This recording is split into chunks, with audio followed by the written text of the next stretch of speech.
Yo, what's going on, guys? Today I'm gonna show you how to perform a Windows clean boot if Roblox just crashed. So after you go to the search bar and search run, you're gonna click on it, and after that you're gonna see this tab, and you're gonna type msconfig just like this, and click OK. You're gonna see this tab, and then you're gonna go to services, hide all Microsoft services, and then disable all. After that you're gonna click on OK and go to after that you're gonna go to setup,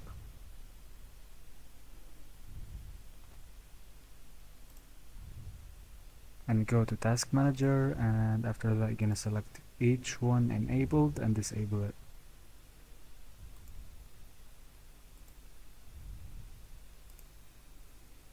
And then you're gonna repeat that process. After restarting, you're gonna restart the PC and then repeat that process. You're